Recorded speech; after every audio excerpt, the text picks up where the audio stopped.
Good morning, everybody, and welcome to the Zaleski Sports Show. We had a huge weekend of sports all over the place. Really a huge week.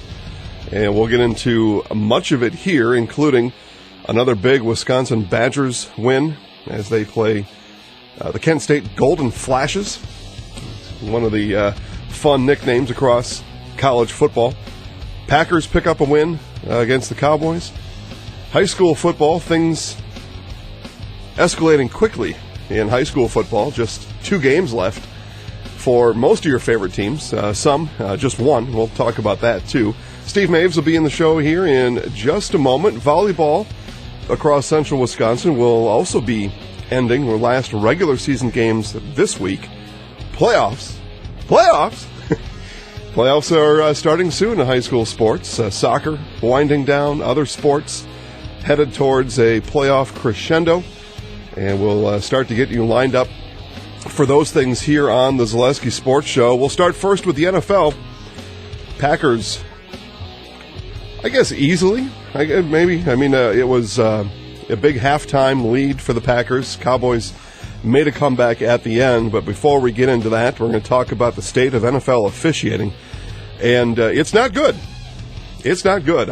There are so many things that happen over the course of an NFL Sunday that you just look at, whether it's your favorite team or not. You look at these games you're watching, and a flag comes out, or it doesn't. There's no rhyme or reason for it, and it's very frustrating. Roger Goodell's product has, for a lot of people, become unwatchable over the last 10 years, and for more and more sports-crazed enthusiasts like me and Steve Maves, it just becomes a real challenge, and we'll segue into challenges, but it's become a real challenge to get a grasp and a handle on what has happened to the sport. There are so many rules changes, so many, and I'm going to talk bad about the officials here, but I'm going to give them a little bit of credit here. There are so many rules changes. I don't know how to keep up with any of it, and I don't know how they are able to keep up with any of it. Still, most of them have other jobs during the week, so they've got to be able to fluctuate in between their regular daytime job and their Sunday job and trying to figure out these rules changes. It seems like on running plays, those are pretty clean. They're able to keep up with the pace of the game on running plays. Still too many holding calls for my liking, especially when they run to the right, and if something completely unaffected all the way on the left-hand side, and yeah, it was a holding, but it had no bearing on the outcome of that play, and a flag comes flying out. But the passing plays have just got these referees completely confused. The officials don't know when to throw the flag. They don't know if they should throw the flag. If they threw the flag, sometimes the flag is picked up. Catches are called incomplete. Incompletes are called catches. It's really tough to watch right now, especially in the passing game. And those of us that watch Packers-Cowboys, we saw it all last night in that game. And we'll start with a catch that was ruled incomplete. We'll start with that. That was a third quarter catch, a pass thrown by Dak Prescott. Amari Cooper hauls it in. The side judge is looking right at Cooper's feet. He calls it incomplete. Jason Garrett livid. And he doesn't get mad very often. He's a pretty, I don't know, that for my liking, doesn't really do enough, but he claps a lot. Other than that, though. But he was livid because the play happened right in front of him, right in front of the Cowboys bench, and right in front of the side judge. Pass ruled incomplete. You have a challenge opportunity then as the other team, which is fine, but those are limited resource. And it was his last one. And you hate to have to use it on something that looked obvious to him. So he throws the flag. I mean, he spikes the flag on the ground. And he's telling the official, I shouldn't even have to use this flag. That's on you. He gets a penalty thrown on him for throwing the challenge flag emphatically on the ground. Now, I guess if he was more of a jerk like some other coaches, and then he throws that, maybe then that standard is higher and he doesn't get that flag. So he gets a personal conduct flag for throwing a challenge flag. Pass ruled complete, which it should have been all along. And then in the fourth quarter, Cowboys on a bit of a comeback, And again, I'm not going to sit here and say they should have won the game. That's not at all where I'm going with this. Cowboys, though, on a comeback, they chased Green Bay off the field in 5 plays. First play of their drive. At this point, they are down by 14, and they've got a whole quarter to close the 14-point gap. And it's the first play of the ensuing Cowboys drive. Kevin King is on a pass route. Michael Gallup is Cowboy running the pass route, is essentially punching him, pulling his helmet from the backside, pulling his shoulder pads, and on the timing pass, the ball is out, and King tosses or pushes Gallup aside for the 5th time. He made an illegal contact with Gallup. No flag. No flag. Pass intercepted, and the Cowboys really never challenged after that. So NFL officiating is tough. We're going to bring Steve Maves into the show right now. So as I said, Cowboys, Packers are always good games. Yeah. Have been, at least for our lifetimes. Brett Favre winless in the state of Texas against the Cowboys. Aaron Rodgers undefeated in the state of Texas against the Cowboys and the Steelers. Yep. Packers win 34-24, Steve Maves. Yeah, and going back to that pass interference, I mean, he had to use a challenge earlier in the game because of a pass interference call Jason Garrett did, and so he was unable to use it on that play when the Cowboys were marching themselves. But like you said, a couple of those interceptions for Dak Prescott, not on him. The first one, Amari Cooper could have walked into the end zone if he would have caught it. The ball was a little bit behind Amari, but Packers took full advantage. Aaron Jones, 4 touchdowns, 107 yards. The first time for a Packers running back, only the 4th time in Packers history that a running back has scored 4 touchdowns. The first one since 2000, Dorsey Levens. Jim Taylor's in that discussion as well. So Aaron Jones in fantastic company there. But as you mentioned, even going back to the Cowboys were marching, it was probably their last drive when Dak Prescott got a roughing the passer called on him, and the Packers defender touched his helmet. I mean, that was a little crazy on its own, but it was, it was nuts. But yeah, again, 2019 NFL officials on passing plays are just lost. They're just lost. The game moves too fast for them. Too many rules. Too confusing. And again, I'm going to, not going to pour completely on them, but I'm telling you, the way that Goodell has set up the NFL right now on a passing play, a normal human being, which officials are, as it turns out, a normal human being just can't keep up with that. It's too much. And us as fans have no idea what to expect when the ball is let loose in the air. Other NFL scores from the weekend, we'll stay in the NFC North for most of these. Oakland over Chicago, 24-21. Bears thought they had it, I think. But Chucky robs a win from the Bears. And then the Vikings and a friend of mine, I would call him Minnesota Mark, a.k.a. Sir Text-A-Lot, a.k.a. Mark the Viking fan. And his Vikings beat the Giants 28-10. The Giants were in that game for a while. Just not enough going on there, trying to break in a rookie quarterback. But Minnesota Mark, he was one of those, if you remember back to 2009, Favre goes to the Vikings. He was one of the first with a Vikings jersey on his back, Brett Favre Vikings jersey on his back. Been to a number of Minnesota Viking games. He was recently seen hugged up to former Minnesota Viking, John Randall, or am I saying that right? Yeah. Hugged up with him on the sideline. So Minnesota Mark, your Vikings got a win. Keep pace with the Packers at this point. Lions decided they didn't want to play this week, so they took a week off. Monday Night Football coming up tonight. Niners, Browns, San Francisco undefeated. Cleveland 2-2. So might as well watch that one. The Brewers are done now, so your Monday nights are now free. So that may be a game to watch there. The other game I'll mention here briefly, the Bengals and the Cardinals both coming in winless on the year. That game looked like it was headed for overtime. And really, the Bengals, they're back to the Bungles, obviously. Kyler Murray gets his first NFL win. Cliff Kingsbury gets his first NFL win as a coach.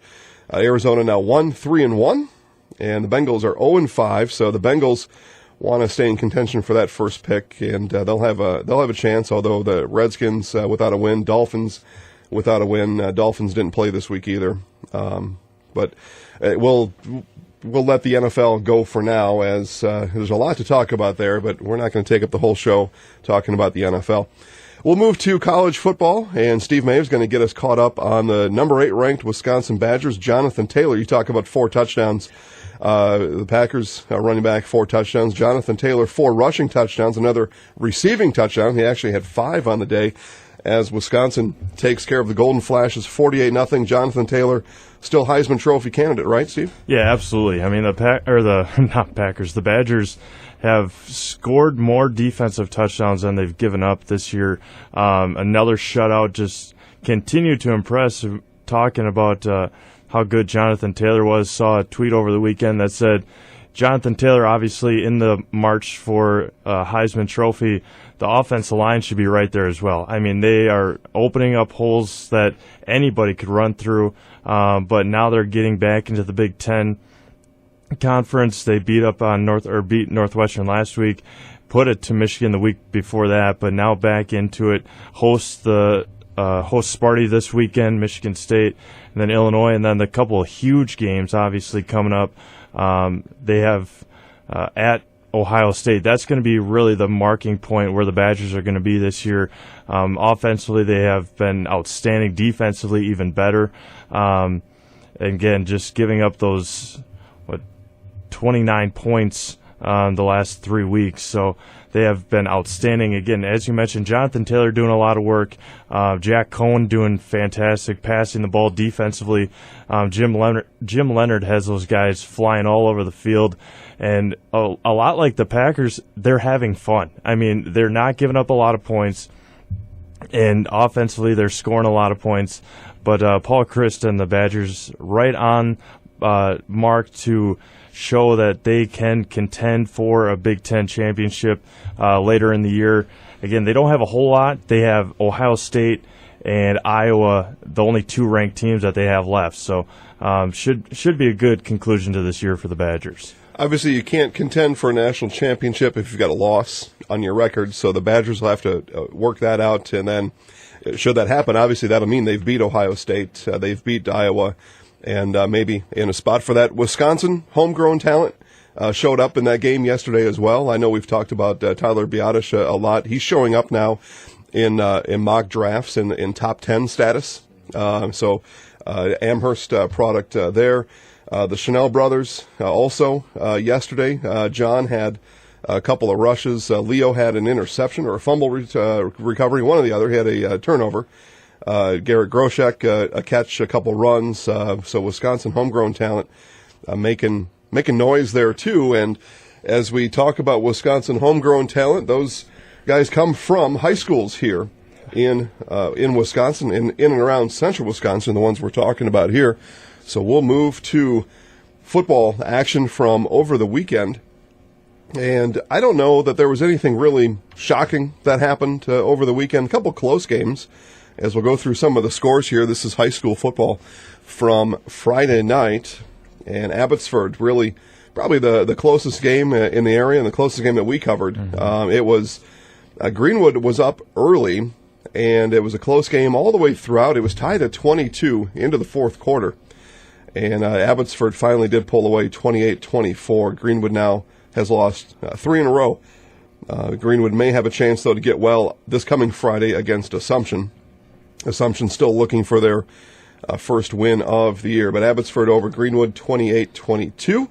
And we'll bring Steve Maves back in as Amherst takes care of the Manimal Wolves 36-7. And was it a 36-7 kind of game, Steve? Yeah, I mean, it was all that. I mean, Amherst was the first play of the game. Amherst had an interception. They had to punt on that drive, but they are still atop. They're still the favorites in the Central Wisconsin Conference. Maybe that'll change next year when they have the conference realignment.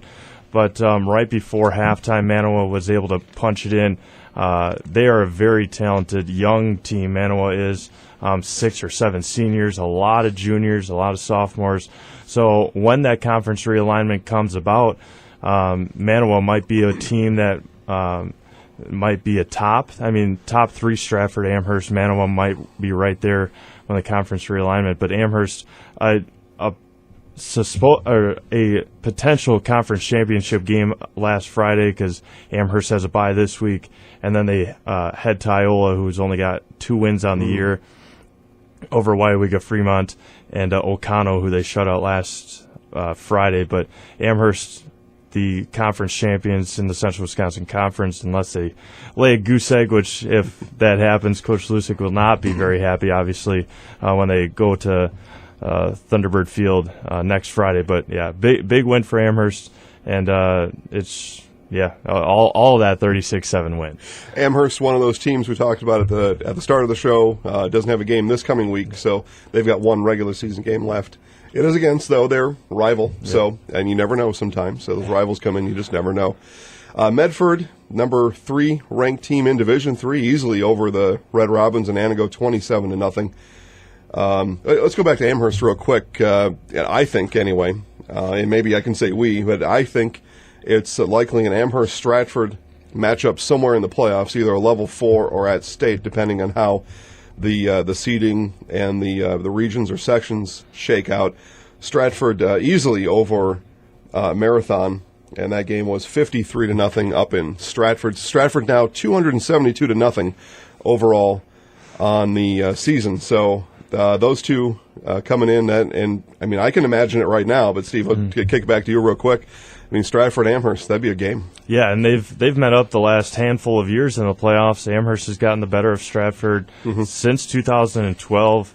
That first year that Amherst was really prevalent again, or for the first time. But just looking at the rankings, going to Lancaster, Lake Country Lutheran, and St. Mary's Springs are probably all on the same side. The 3, 4, and 5 ranked teams in the state, probably all on the same side of the bracket. So Amherst Stratford would be fantastic. Obviously, coming from Amherst, I know Coach Lusick, Coach Spadoni, offensive and defensive coaches. Coach Lusick, obviously, the head coach. But as Stratford, obviously, cream of the crop over everybody else. But Amherst, if they were to match up, those two coaches, Spadoni and Lusick, defense coordinator and head coach, would obviously have their guys ready. They've been as good as they have come the last 10 or so years. So it would be one heck of a game, probably the game of the week, and probably the best or the most look forward to game all year. So it'd be a huge game. I'm looking forward to it already. Yeah. So we'll see. As you mentioned, though, some of those other teams, Amherst, depending where they get put, may have to battle through all those other ranked teams. Stratford won't have to be in that eastern area no matter what, and they may have an easier route. We'll see, though. We'll see. It'd be fun to have Amherst in that same section. Well, and just Stratford and Mondovi, the number 1 team and the number 6 team in the state, are the only 2 teams yet to give up any points. That's right. Mondovi has a huge game against Spring Valley this week. Both teams 7-0, so something's going to have to give for Mondovi this week. Glad you brought that up. That will be a featured highlight on the Facebook Zaleski Sports Facebook network this weekend. Spring Valley Mondovi will be over there to get highlights of that one. 2 teams over there crushing it right now, and so people look forward to that. Not 2 teams you get to see really at all here in Central Wisconsin, but we're going to show it to you.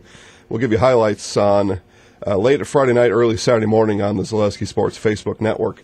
Other scores from the area: Athens had already qualified for the playoffs. They hosted Loyal. Loyal had lost 3 in a row to start the year. They won their next 3, and Loyal 6-0 over Athens. That was the game I was at.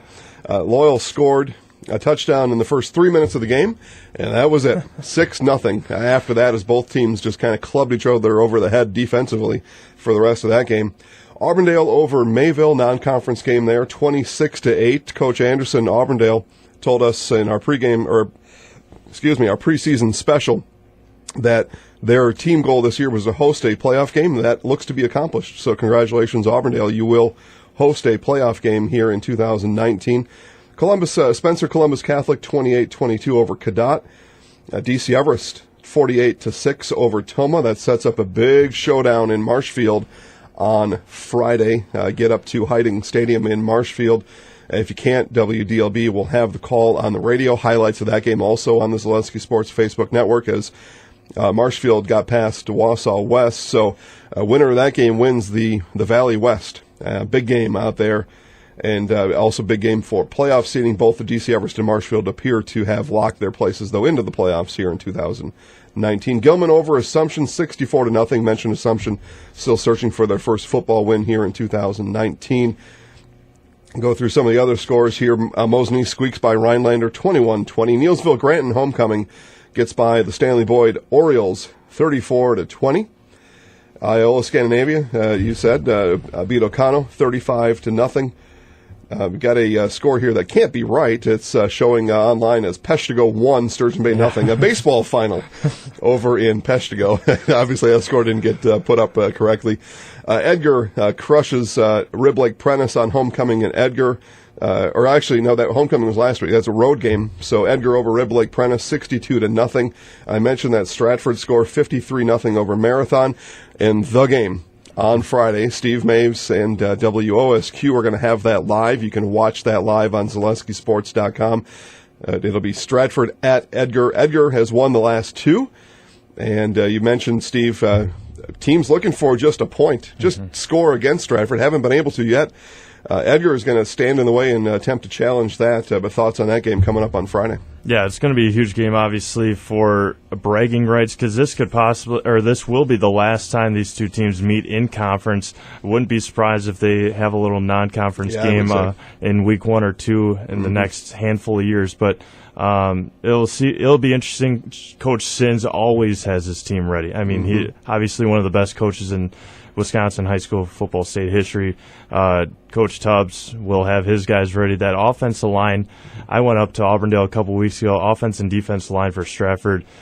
It looked like the Wisconsin Badgers. I mean, and some of them are. Yeah, absolutely. And they're just huge. Yeah. And so it'll be one heck of a game. Looking forward to going up there and watching Edgar and Stratford for the final time in conference play. That's right. Thorpe over Owen Withy. The Cardinals take care of the Blackhawks, 42-0. Owen Withy searching for their first win in 2019. Mentioned Marshfield over Wausau West, 25-7.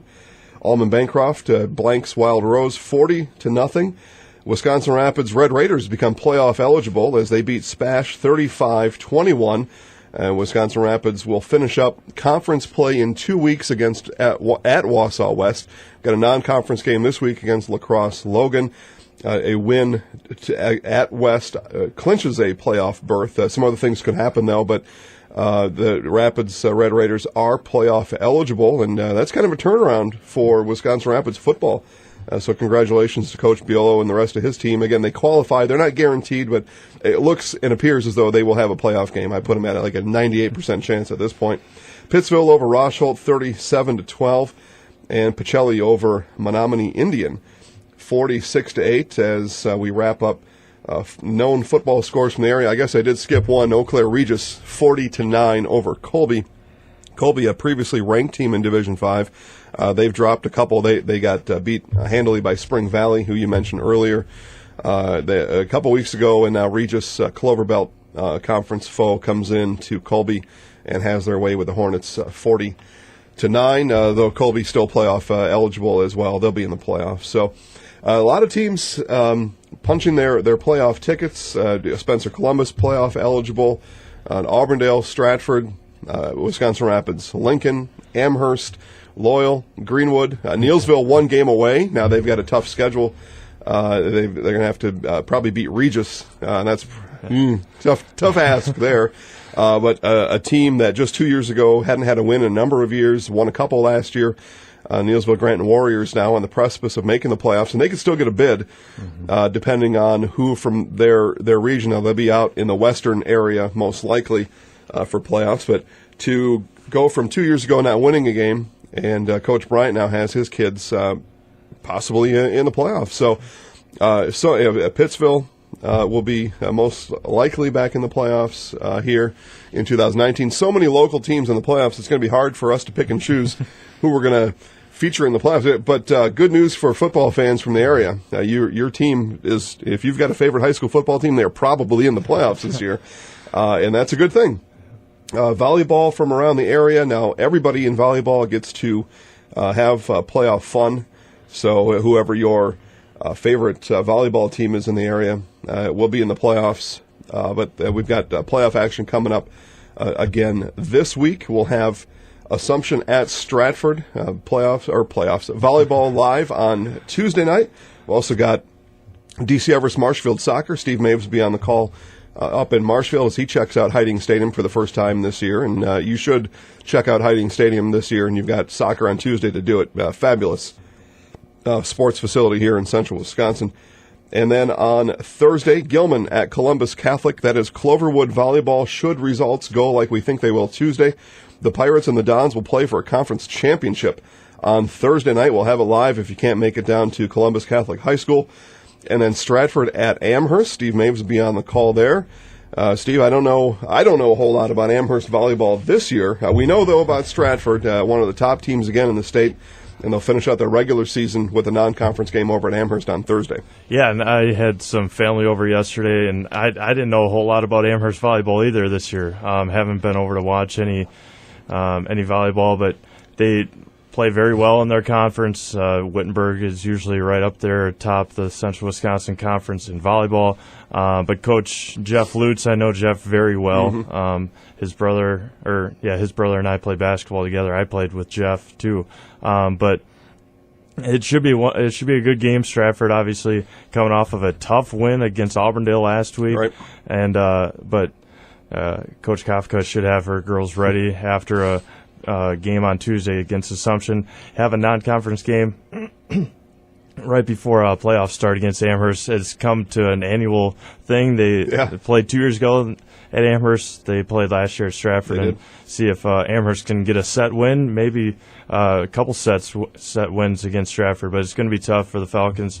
But you never know when they play at home, so it'll be big game. Good primer for the playoffs if you're anybody to play Stratford coming in like that. So that game, 7 p.m. on Thursday. Again, we'll have that live. Columbus Catholic will be live volleyball as well. And then our Friday live sports schedule. Again, you can watch these games at ZaleskiSports.com. Lacrosse Logan at Wisconsin Rapids, games at 7. You can also listen to that game on 1320 AM WFHR.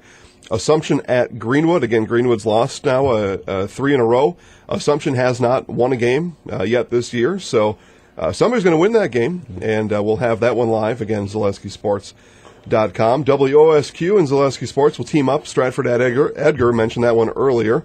Listen to that game on WOSQ if you can't get up to the game, or watch it live on ZaleskiSports.com. Highlights: DC Everest at Marshfield and Thorpe at Loyal.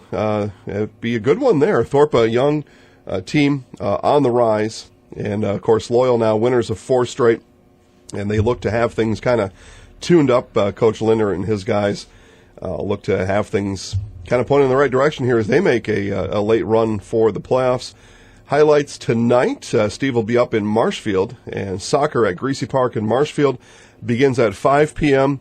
I wouldn't be surprised if it starts just even a few minutes early, as no lights over at Greasy Park, so they take some caution up there. But get there early, get your lawn chair set up right on the sidelines, as Wisconsin Valley Lutheran, other Wolves, come up, and they'll take on the Columbus Catholic Dons. And again, if you can't make it there, we'll have highlights tonight on the Zaleski Sports Facebook network. All right, I think we covered it all, Steve. Yeah. It was a lot. I told you at the start that was a lot. And listen, another great week of sports coming up here. We look forward to it. Thanks again for listening to the Zaleski Sports Show here again on another Monday morning. We'll be back on the radio next week. Again, highlights on the Zaleski Sports Facebook network. Live sports all week at ZaleskiSports.com. Have a great week, everybody. Go Sports.